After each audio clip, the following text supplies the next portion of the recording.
Hey guys, welcome back to another video. Today I'm going to be doing the top 5 towers that I think are the best bang for your buck towers. Basically, I'm going to be doing by how many coins they cost in the store, how expensive they are in game, and how well they perform in game.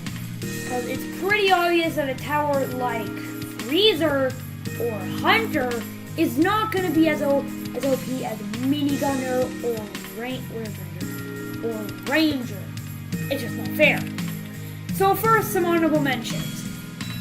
The first honorable mention is going to be Shotgunner. This is a really good tower and one of the few towers of this price range that I actually call pretty good. Which is weird because this is a pretty normal price range. Apparently it's all tower stuff.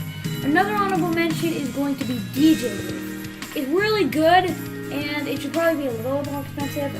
The only reason I'm not putting in like favorite forward is because of the price range. Also, I'm gonna put both Turret and Crook Boss in honorable mentions, not because of their price, but because Turret, they both only have placement limits of 4 and 5. Yeah, Turret's expensive, but it's also overpowered. Well, not overpowered, but it's like really good. It's like basically a minigun of steroids. And Crook Boss is good too. But anyways, let's get straight into it. At number 5, I'm going to be putting Military Base.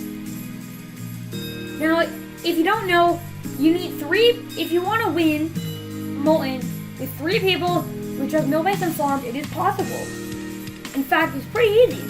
Of course, this tower is probably the worst thing for speedrunning ever, because duh, like really, your speed is based off of cars, which doesn't move fast. If you're trying to speedrun, you might as well use another tower like Crook Boss or Gladiator. But Mill Base is pretty cheap. It does have a placement limit of 5. I don't know. Also, why does it say 60 on the base one is 25? I personally really like Mill Base. It's a cool tower. Not the best, and you don't really use it in the late game, most people. But it's a good tower. In number 4, I'm going to be putting Hunter. Now, a lot of people say, why would be thinking, why am I putting Hunter like only in 4th? I mean, it's a cheap tower that's pretty good. I mean, yes, it is good, but it is the most expensive beginner tower. Unless you count Ace Pilot as a beginner tower.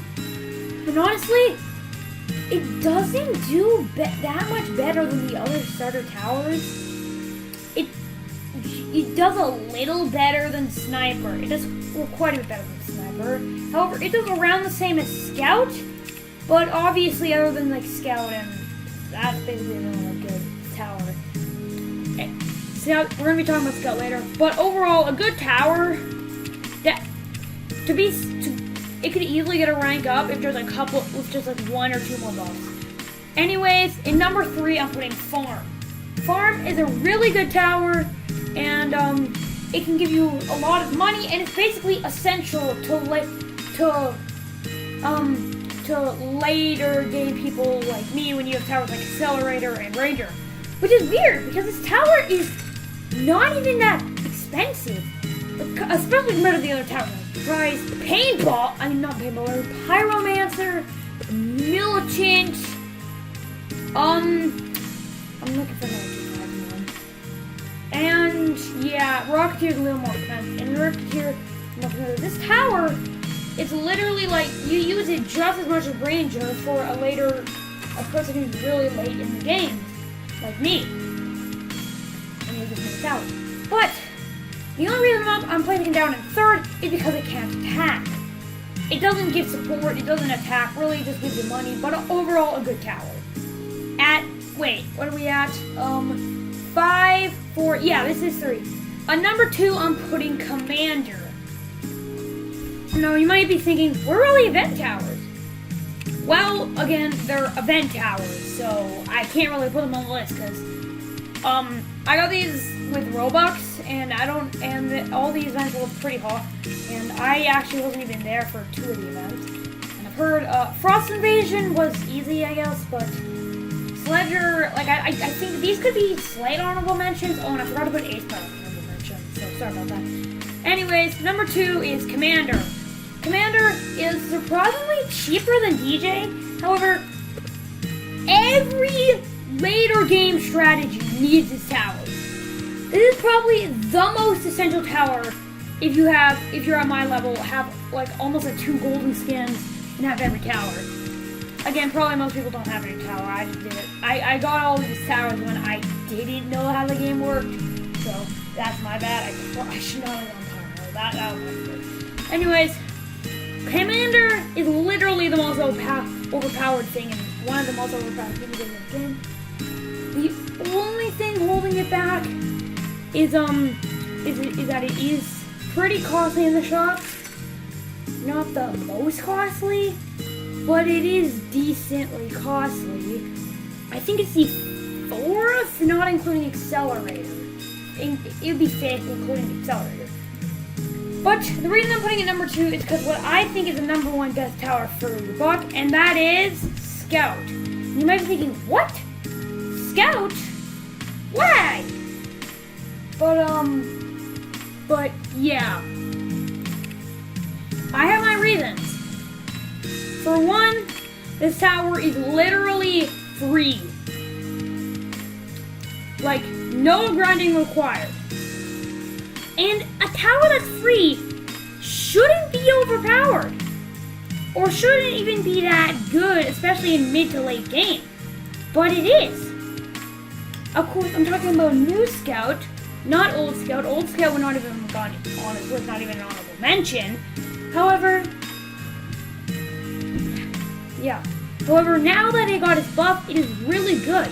It can get as much higher ranked towers into the waves, such as Shotgunner or Millbase in a solo.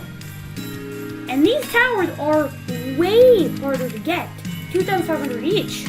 He can outcost several other towers. I see Scout as a really good tower, maybe even the best starter tower.